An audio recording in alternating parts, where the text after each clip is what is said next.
See here, in the previous session, we clearly discussed about what is the purpose of C language and what are the features of C language. In the features, we discussed up to middle level programming language. Okay, so once again, I'm giving overview on these two features. Later, I explain remaining features. Listen, see here. So what is our subject name? Programming in C.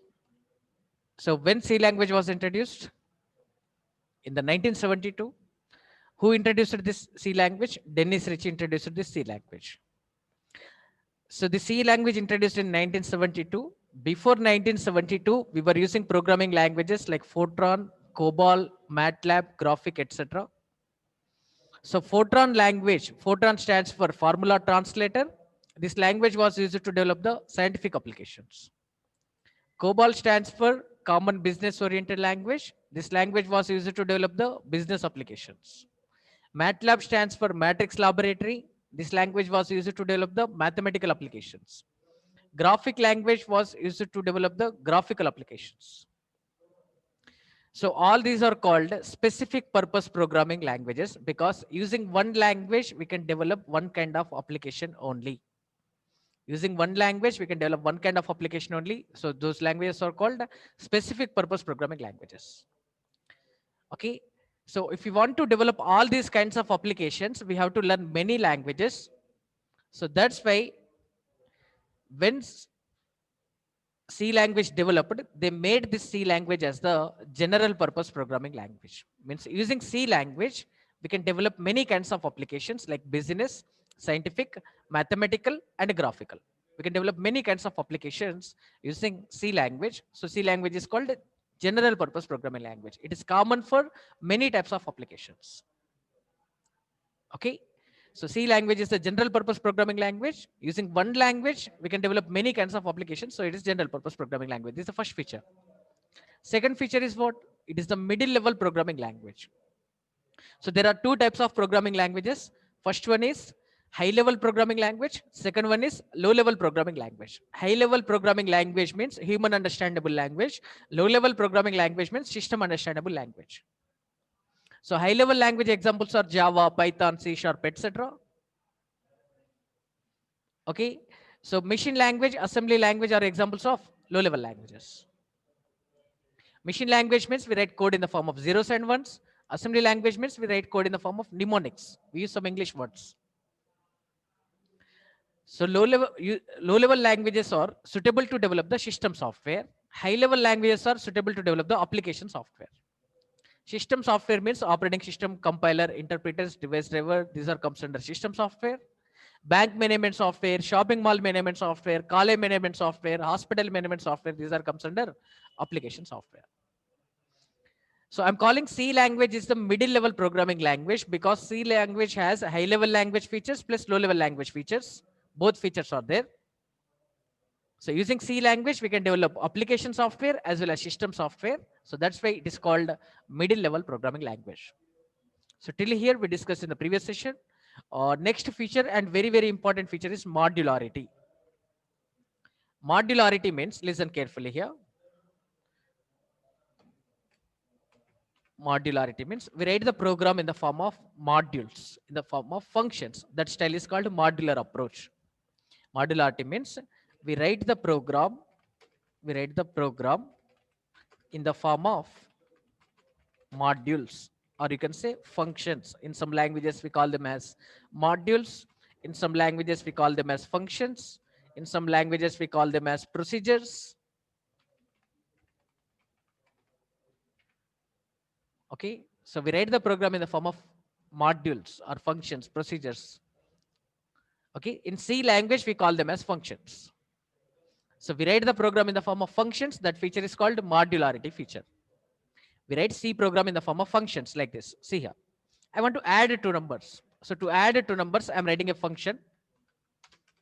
In between that, we write the logic to add the two numbers. I want to multiply two numbers. So to multiply two numbers, I'm writing a function here, product function. Okay, starting point of function, ending point of function. In between that, we write the code. Okay, I want to find factorial of the number. For that, I'm writing the function here. Okay, here we write some code. So like this, we can define any number of functions. Okay. So here for the function, we are writing starting curly braces and ending curly braces. Observe.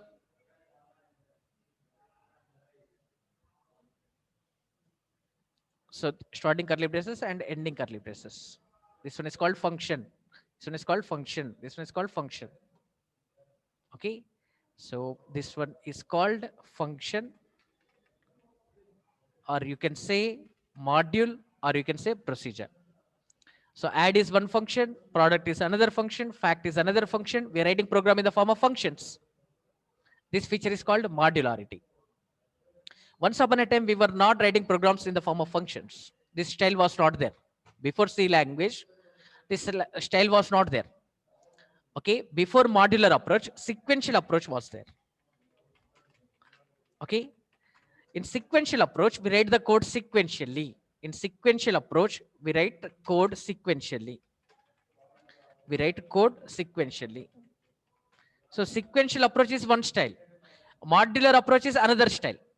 The style of writing program.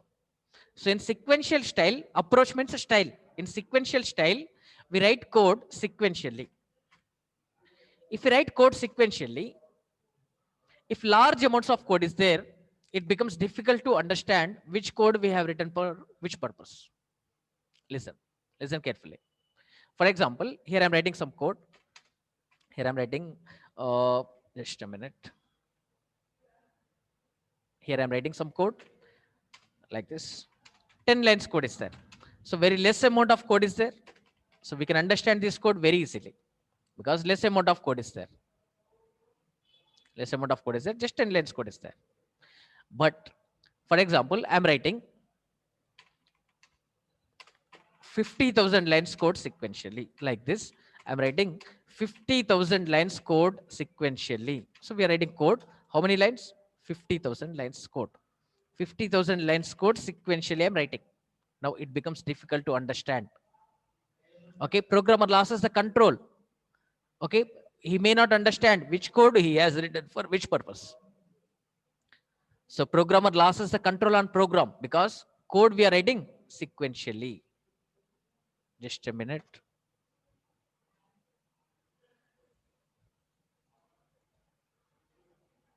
Okay. So if 50,000 lines of code is there sequentially, if large amounts of code is there sequentially, it becomes difficult to understand which code we have written for which purpose. We may not understand which code we have written for which purpose. There is a problem. So this is a drawback with the sequential approach. So which language follows this sequential approach? Okay, sequential approach example languages are like assembly language is there. Assembly language. Assembly language, low level language comes under sequential approach. So like that, starting versions of COBOL, not latest versions, starting versions before C language. Okay, so starting versions of COBOL, starting versions of Fortran are comes under sequential approach. So there we were writing code sequentially. In sequential approach, we write the code sequentially. If you write sequentially, less amount of code is there, no problem. But if large amounts of code is there, we may not understand which code we have written for which purpose. We may not understand. There's a drawback here. So first drawback is lack of understandability. Lack of understandability. Lack means what? Less. So sequentially, if 50,000 lines code is there, we cannot understand which code we have written for which purpose. So we loses control on the program. We may not understand. There is a problem. So less understandability is there. First drawback.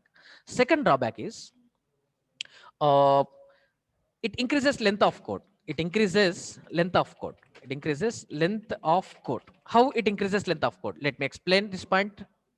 See here. For example, see, just a minute. For example, here I'm writing some code to perform a task. So to perform a task, I'm writing some code here. To perform a task, I'm writing some code. After some lines of code, if I want to perform the same task, again, I have to write the same code in sequential approach. After some lines of code, if I want to perform the task again, Again, I have to write the same code here. So what we are doing here, same code we are writing again and again, again and again. So if you write same code again and again, automatically code length will be increased. For example, assume that here I'm writing the, here I'm finding factorial of a number. Here I'm finding factorial of a number. After some lines, after some lines, if I want to find after some lines, if I want to find factorial of the number, I cannot reuse this code. Again, same code I have to write here. Same code I'm again writing. Again, what we are doing here, same code we are writing. If 10 lines or 50 lines code, same I'm writing again.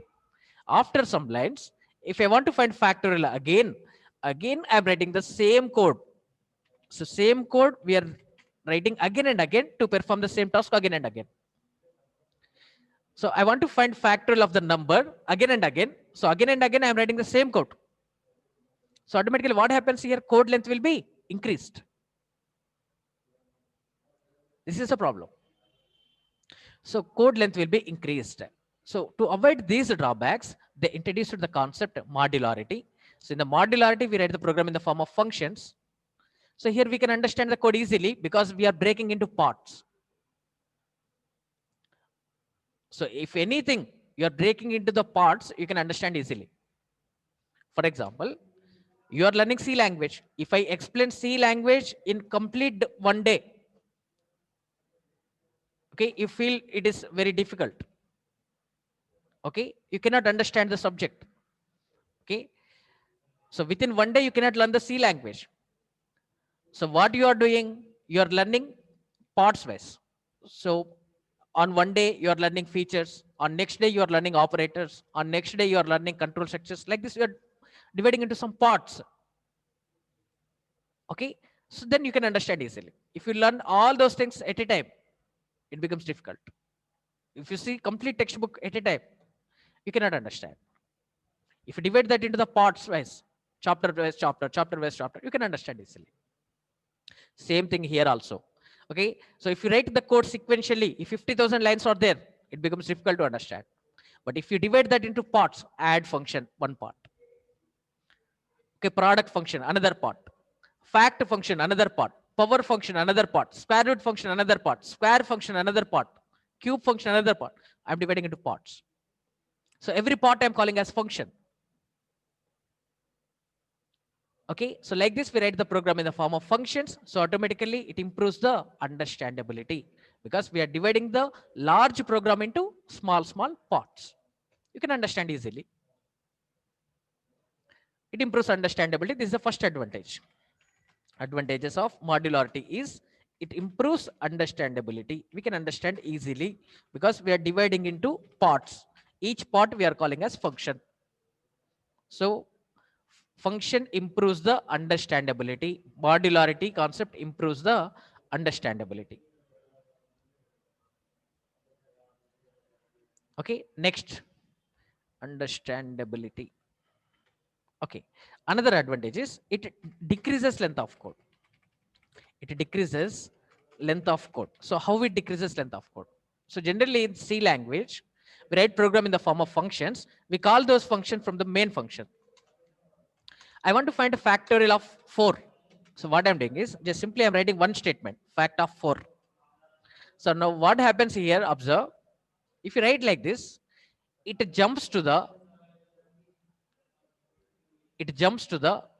fact function. In the fact function, some 15 lines code is there. This code will get executed.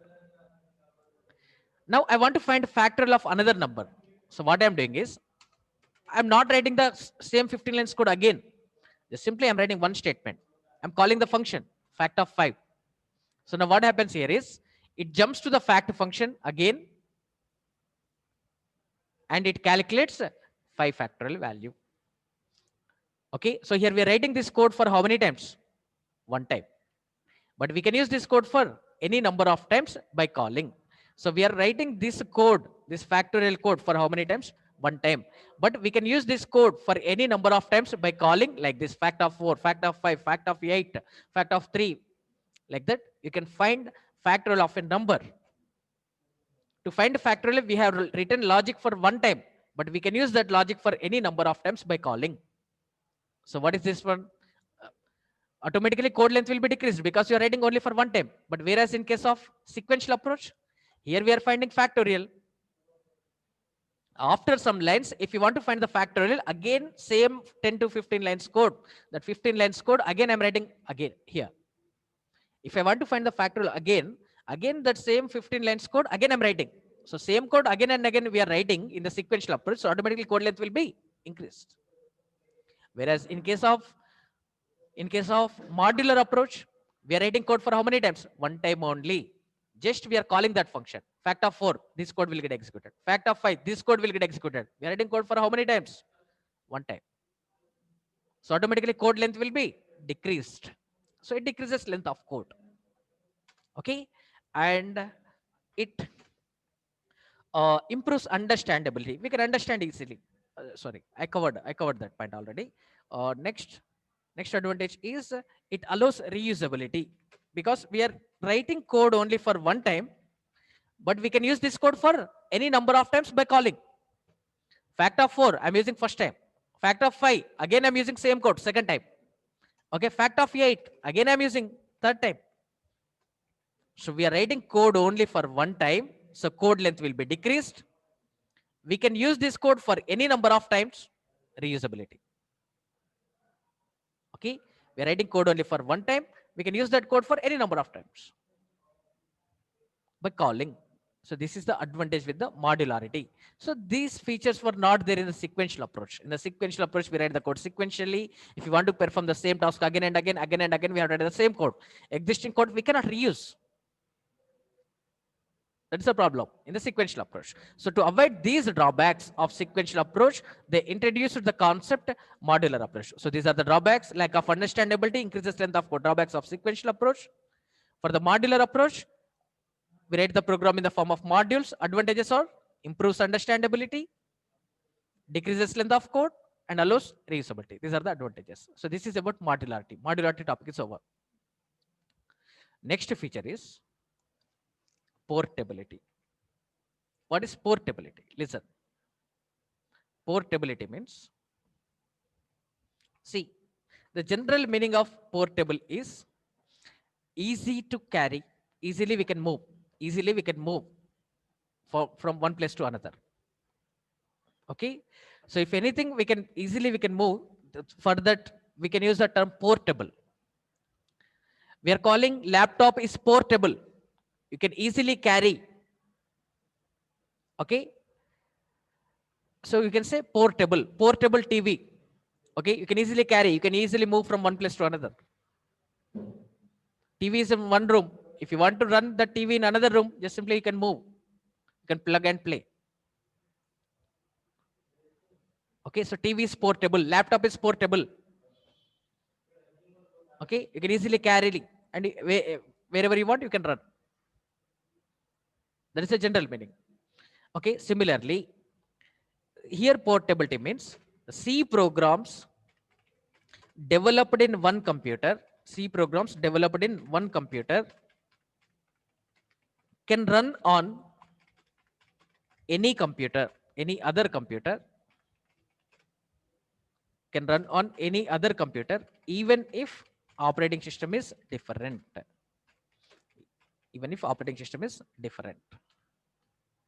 So the C programs developed in one system can run on any other system, even if operating system is different. Okay, so once upon a time, this situation was not there.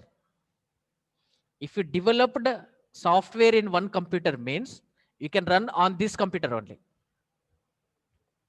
If you are developing one software or one application in one computer, means you can run on this computer only. You cannot run on any other computer. For example, this is the C program I'm writing in this computer. This is the C program. This one is the C program I'm writing in this computer. Assume this as a computer. This computer has Windows 10 operating system. So this one is another computer. In this computer, I want to run. Now. This computer has also Windows 10 operating system. So I can carry this C program to another system. Okay, you can take pen drive or CD or DVD, any secondary storage device. Any secondary storage device you can use. Pen drive or CD or DVD, in that copy the program and place in another system. Can we run in another system? Yes, we can run. Even if operating system is same or different, you can run. But some steps we have to follow. If operating system is same, we place exe file. If operating system is different, we place the C program. Then again we have to compile. Okay, that part I discussed later. Okay, because you don't know how we write the C program, how can we compile, and after compilation what happens. You don't know those things. So that's why I don't want to explain more about it. So the point to understand here is the programs developed in one computer can run on another computer. So this is the C program developed in this computer. This is computer 1. This is computer 2. This one is computer 3. Now computer 1 has Windows 10 operating system. Computer 2 has Windows 10 operating system. Computer 3 has Linux operating system. I want to run this C program developed in first computer in the second computer. Can we run? Yes, we can run here. Okay, so simply place that program here. Okay, place the exe file. If same operating system is there, place exe file. Exe file means executable file. After writing the program, we compile the program. That will create one output file. That output file is called exe file. So after writing the C program, we compile the program. Yes, yes. Okay, C3. Okay, so this is C3.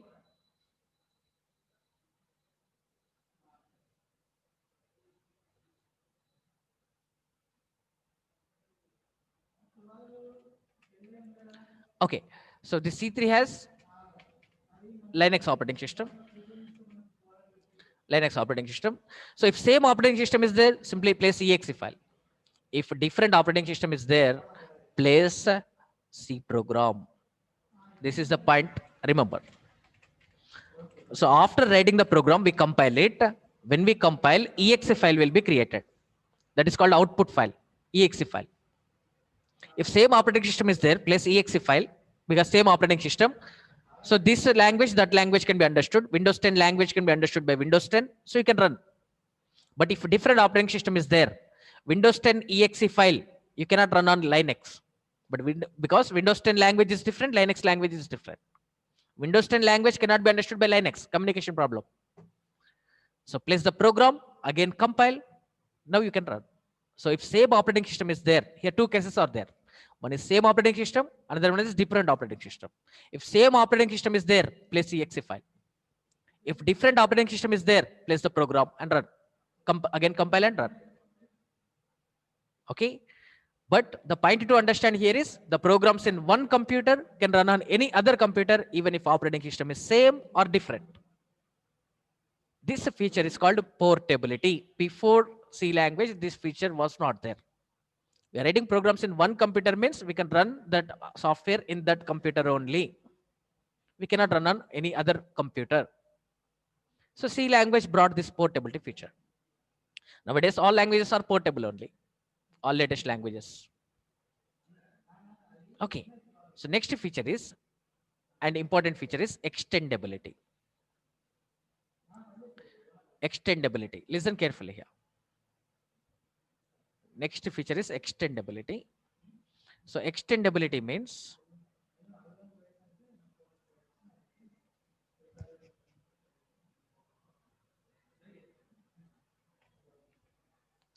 extendability means, remember, listen carefully here. C language has a C library. Listen carefully. C language provides a C library to us.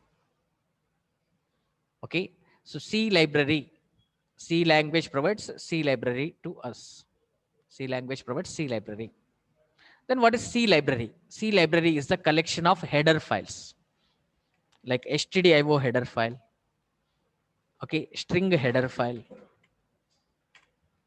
Okay. Conio header file. Math header file. Okay, these are called header files. So like this, not only these three, many header files are there. Okay, so C language is the collection of header files. So this stdio is the header file. So like stdio.h, string header file is there, string.h. Okay, math.h, math header file is there. Okay, like this stdlib header file is there. Uh, conyo header file is there. Like this, several header files are there. Okay, so this is the C library.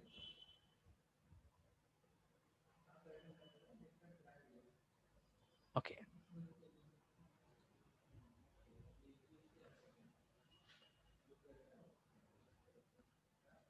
Just a minute. So C library has header files like stdio header file, then string header file, math header file, like this several header files are there. So C library is the collection of header files. So .h is the extension of header file.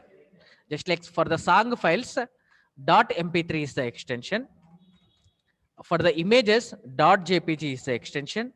For the movies, .mp4 is the extension. For the paint files, .bmp is the extension. Okay, like that. These are the extensions. So to identify the file is which type, we use extension. MP3 songs, we are calling MP3 songs. JPG images, we are calling. So .jpg is extension, file extension. .mp3 is the file extension. So like that, .h is the extension of header file. Math is the file name, header file name. String is the header file name. So C library provides such type of header files. Then what is a header file? Header file is a collection of predefined functions. Every header file has predefined functions. Math header file has mathematical related functions. I already told C program we write in the form of functions. So all mathematical related functions, they placed at one place in the math header file. In the math header file, in one particular file, math header file, they placed mathematical related functions like sine function, cos function, tan function, POW function, SQRT function. Okay, max function, min function. So like this, several functions are there in the math header file. Okay, next to string related functions like strlen function, strcpy function, okay, strcat function, strrev function. These are the function names. Okay, later you will understand what are these. Okay, so these are the string related functions. Next, stdio header file. It has functions, input output related functions are there. Stdio stands for standard input output. stdio stands for standard input output.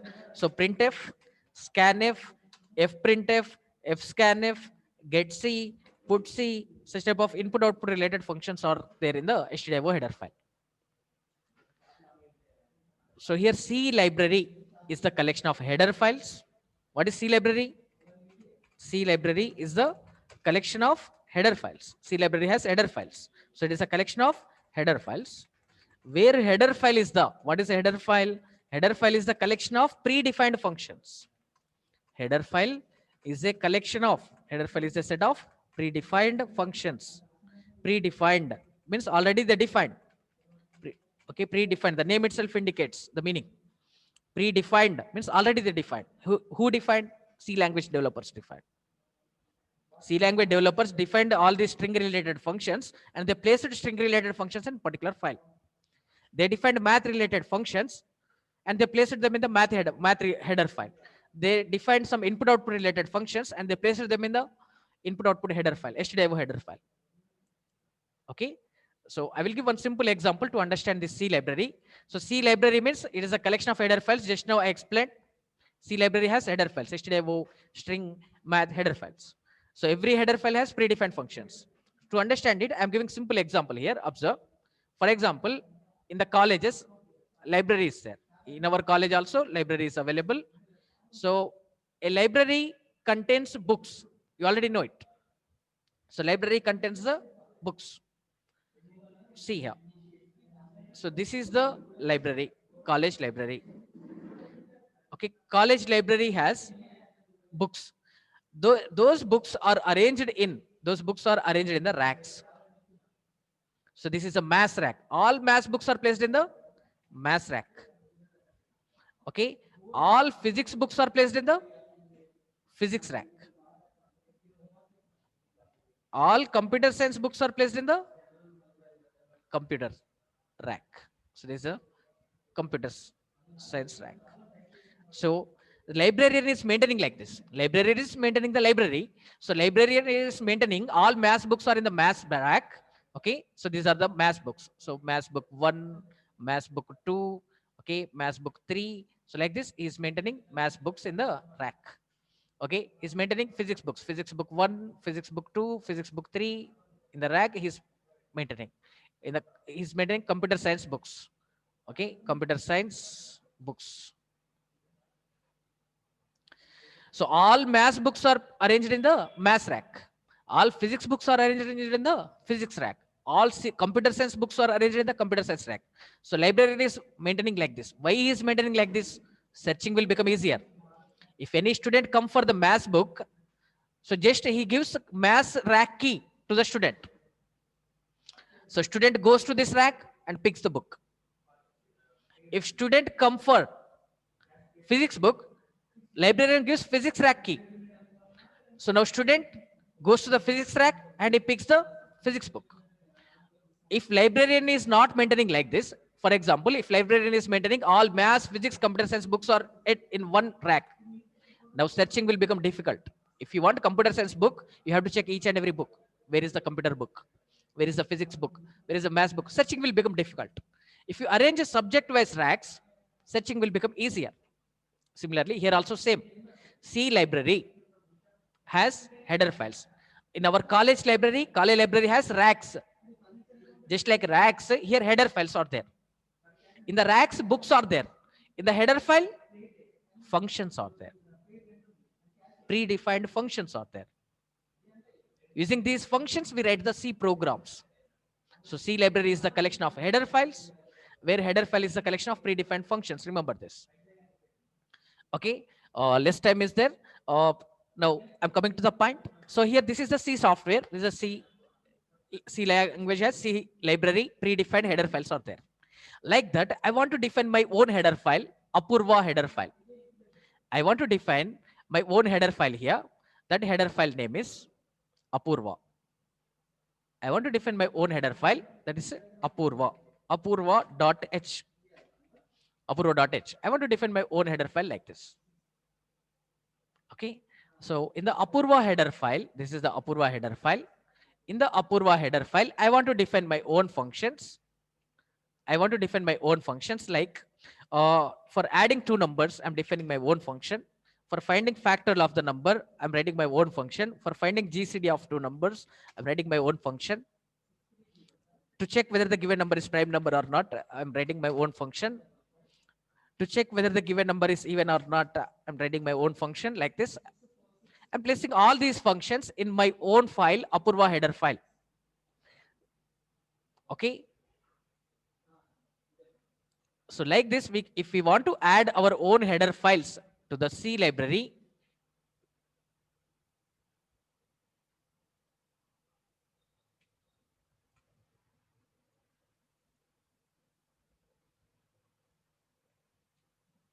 okay, we can add like this. Okay, now observe carefully here. Okay, now this one is the C library. This one is the C library. To the C library, we are adding our own header file. We are adding our own header file, Apurva, and we are extending this C library up to here. Like this, you can add any number of header files. You can extend C library. This is the advantage here. We can define our own header files. In that header file, we can place our own functions. Okay, what are the advantages with the functions? I already told. We write code only for one time, but we can use that code for any number of times. Decreases length of code, allows reusability. We write function only for one time. We can use for any number of times by calling. So to get these advantages, okay, I'm adding my own header file here. So this is called what? Extendability. We are adding our own header file, Apurva header file, to the C library, and we are extending C software. This feature is called extendability. I hope you understood. This is about features of C language. I'm stopping the session here. So today what we discussed, features of C language. I'm giving overview. So general purpose programming language means using C language, we can develop many kinds of applications. Middle level programming language means C language has both high level language features and low level language features. Using high level languages are suitable to develop application software. Low level languages are suitable to develop system software. C language is suitable to develop both system software as well as application software. It has high level language features, low level language features. So it is a middle level programming language. Modularity means we write the program in the form of functions. It improves understandability, decreases length of code. Okay, portability means the programs in one computer can run on any computer, even if operating system is same or different. Extendability means we can add our own header files to the C library, like Apurva header file, and we can extend the C software. This is extendability. I'm stopping the session. Okay, so only less than minute time is there. I'm stopping the session.